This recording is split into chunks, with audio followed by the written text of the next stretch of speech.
दोस्तों नमस्कार, मैं जगन्नाथ गौतम सियासत हिंदुस्तान यूट्यूब चैनल पर आपका स्वागत है। दोस्तों आज मैं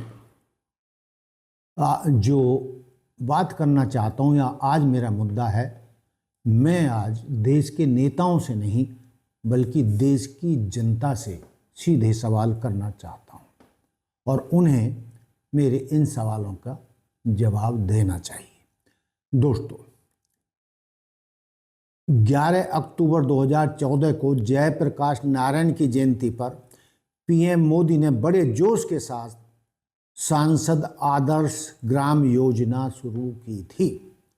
लक्ष्य था हर सांसद 2019 तक 3 और 2024 तक कुल 8 गांव गोद लेगा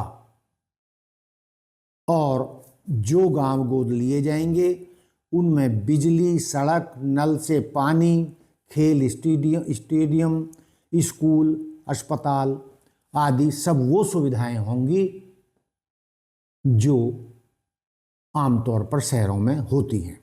ये देश हमारा है, ये गांव हमारा है, ये मोहल्ला हमारा है।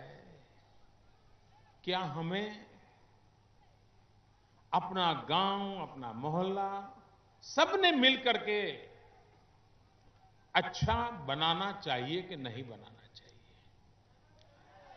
कहीं एक गड्ढा हो गया हो तो हम किराया खर्च के लखनऊ जाएंगे, लखनऊ जाकर के मेमोरेंडम देंगे कि हमारे गांव का गड्ढा भर दो। उसमें हम सैकड़ों रुपया खर्च कर देंगे, लेकिन मिलकर के तय करें कि गड्ढा भर देना है तो गड्ढा भर जाता। और इसलिए आदर्श ग्राम योजना मैं देख रहा हूं कि कुछ गांवों में स्पर्धा चल पड़ी है कि हमारा गांव आदर्श ग्राम बनाए, सांसद हमारा गांव ले। ये गलती इसलिए हो रही है कि लोगों के मन में ये भ्रम है कि कोई सांसद अगर ग्राम ले लेगा तो उसके कारण पैसे आने वाले हैं। इस योजना में पैसे है ही नहीं। ये योजना पैसों वाली है ही नहीं, क्योंकि पैसे हो तो फिर कोई खाने वाला भी निकल आए ना।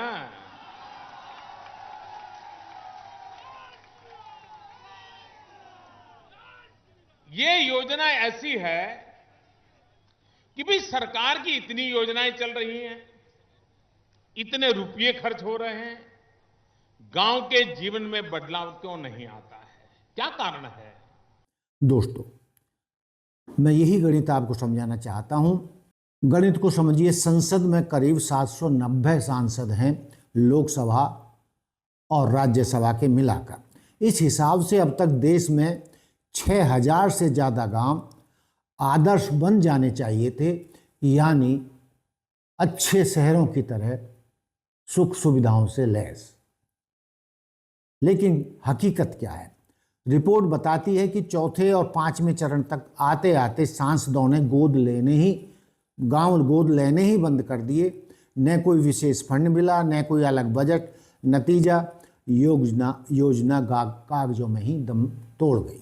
दोस्तों गांव से निकलकर शहरों की बात करें तो 100 स्मार्ट सिटी का भी सपना दिखाया गया था। अरबों रुपए बहाए गए, लेकिन आज भी एक मामूली बारिश में हमारे स्मार्ट शहर डूब जाते हैं। क्या सिर्फ कुछ चौराहों पर सेंसर लगा देने और रंग रोगन कर देने से क्या शहर स्मार्ट हो गए, या फिर ये योजना भी केवल ठेकेदारों और विज्ञापनों तक सिमट कर रह गई? दोस्तों ये सियासत का पुराना दस्तूर है। चुनाव आते ही पुराने वादों की अर्थी निकल जाती है। मैं रिपीट कर रहा हूं, ये सियासत का पुराना दस्तूर है। चुनाव आते ही पुराने वादों की अर्थी निकाल दी जाती है और नए वादों का पालना सजाया जाता है। जनता को 5 किलो अनाज और मुफ्त की योजनाओं में उलझाकर बुनियादी विकास के बड़े दावे जैसे आदर्श गांव और स्मार्ट सिटी से ध्यान हटा लिया जाता है। विपक्ष ने भी इस पर चुप्पी साधी और मीडिया ने भी इसे नॉन इशू मान लिया। दोस्तों सवाल ये है कि सरकार फेल हुई या पास। सवाल ये है कि क्या जनता को अपने उन वादों का हिसाब नहीं मांगना चाहिए जो तालियों की गड़गड़ाहट के बीच किए गए थे। क्या सांसद आदर्श ग्राम योजना सिर्फ एक इवेंट बनकर रह गई।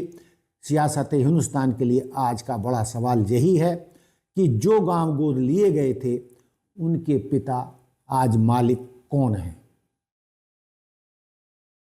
उनका खैर ख्वाह कौन है, वो सांसद कहाँ हैं और वो आदर्श गांव कहाँ है। दोस्तों, अब सवाल ये पैदा होता है कि सबके लिए जिम्मेदार कौन है। क्या मैं और आप नहीं हैं? मैं देश की जनता से पूछना चाहता हूं, जो 6000 से ज्यादा आदर्श गांव तैयार होने थे और नहीं हुए। आप अपने आसपास देखें, अपने जिलों में देखें कि चूंकि लगभग हर जिले में एक सांसद चुना जाता, तो क्या आपके सांसद ने कितने गांव गोद लिए और वो आदर्श गांव बने? और यदि वो नहीं बने तो नेता की ही जिम्मेदारी है या आपकी भी जिम्मेदारी है? आप पूछें, सवाल करें जब नेता वोट मांगने आए कि भाई उन पिछले वादों का क्या हुआ, उन आदर्श गांवों का क्या हुआ, और देश में बनने वाले 100 स्मार्ट सिटी का क्या हुआ। क्यों ना हमारे देश में 100 नए शहर बने, आधुनिक शहर बने, वॉक टू वर्क कंसेप्ट के रूप में बने, स्मार्ट सिटी बने, आवश्यकता अनुसार कहीं हेल्थ सिटी बने, कहीं स्पोर्ट सिटी बने, ये स्पेशलाइज सिटी क्यों न बने। भाइयों बहनों, अगर हम चाहें तो हम 100 नए शहरों का सपना आज देश की आवश्यकता के लिए कर सकते हैं। आज उन पर कोई चर्चा नहीं करता। आदर्श सांसद आदर्श गांवों पर कोई चर्चा ही बंद हो चुकी है। तो दोस्तों, जब तक जनता सजग नहीं होगी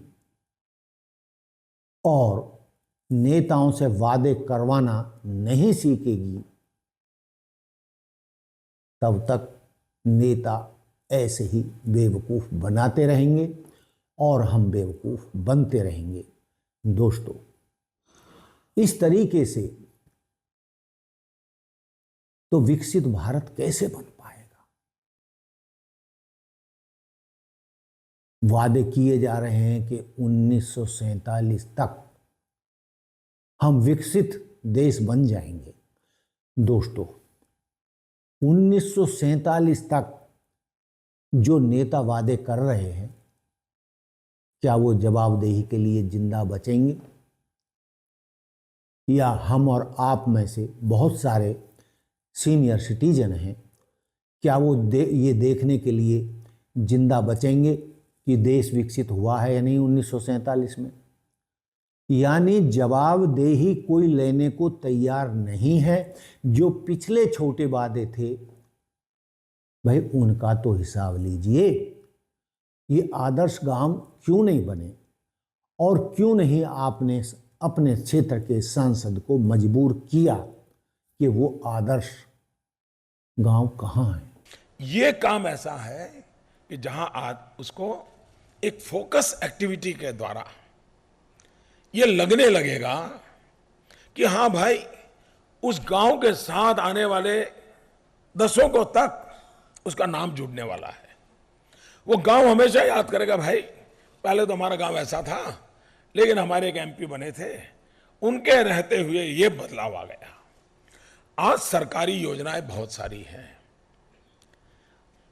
टुकड़ों में शायद एक सांसद उन योजनाओं से संपर्क में आता है, लेकिन सभी योजनाओं की धाराएं एक जगह पर ले जाने में कठिनाइयां क्या है, कमियां क्या है और अच्छा बनाने का रास्ता क्या है, ये सारी बातें जब एक सांसद एक गांव को लेकर के चर्चा शुरू करेगा तो सरकारी व्यवस्थाओं की बहुत सी कमियां उजागर होने वाली है।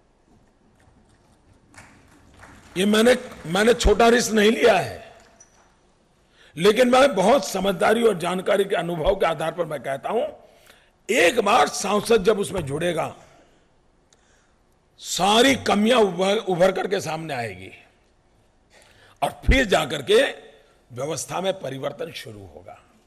फिर सबको लगेगा, हाँ देखो यार, उस गांव में हमने इतना बदल किया तो ये सब जगह पे हम कर सकते हैं। आज होता क्या है, एक गांव में एक योजना होती है, टंकी एक जगह पे बन जाएगी, पानी का ट्यूबवेल दूसरी भी जगह पे होगा। जहां टंकी है वहां ट्यूबवेल नहीं, जहां ट्यूबवेल है वहां टंकी नहीं। खर्चा हुआ, आउटपुट हुआ, आउटकम हुआ नहीं हुआ। और इसलिए आउटकम पर फोकस देने के लिए एक बार सांसद गांव के जीवन की सभी बातों से वो जुड़ने वाला है। इसमें इतनी फ्लेक्सिबिलिटी है इस कार्यक्रम में कि वो अपनी मर्जी से कोई गांव चुन ले।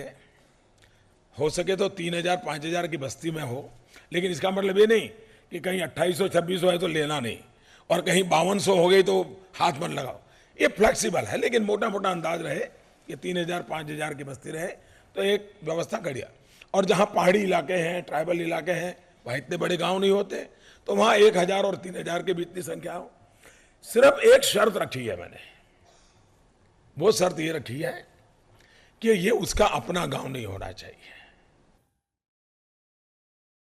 और जब तक जनता इन नेताओं के कान पकड़कर इनसे अपने वादे पूरे नहीं कराएगी, दोस्तों, ये नेता ऐसे ही बेवकूफ़ बनाते रहेंगे।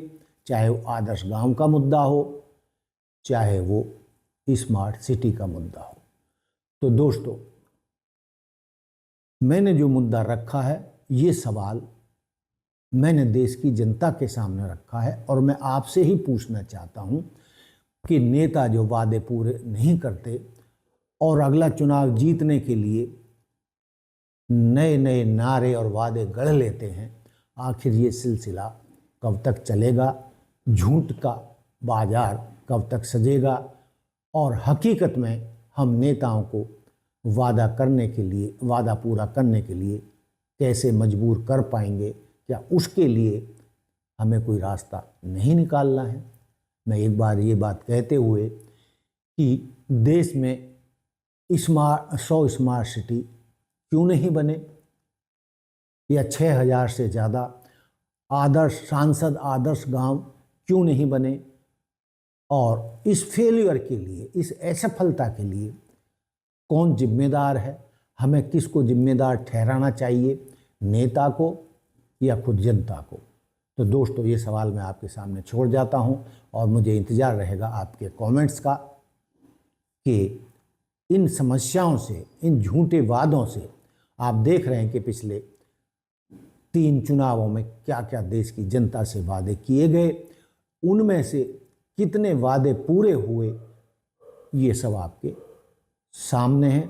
वादों का बाजार सजाया जाता है, आपके वोट लिए जाते हैं, नेता वोट मांगने आते हैं, आपके घुटनों को हाथ लगाते हैं, लेकिन फिर चुनाव जीतने के बाद 5 साल आपको उनके घुटने छूने के लिए मजबूर होना पड़ता है, उनकी दुत्कार सहने के लिए मजबूर होना पड़ता है, अपने कामों को कराने के लिए उनकी ड्योढ़ी पर मत्था टेकना होता है। आखिर ये सिस्टम कब बंद होगा और नेता अपनी जुबान पक्के पक्के कब निकलेंगे, और इन वादों को पूरा कराने का सिस्टम कैसे तैयार होगा? तो ये सवाल आपके लिए हैं, मुझे आपके कमेंट्स का इंतज़ार रहेगा। दोस्तों, इसी के साथ मैं आपके सामने ये मुद्दा छोड़ जाता हूँ। जय हिंद, जय भारत, जय संविधान, नमस्कार।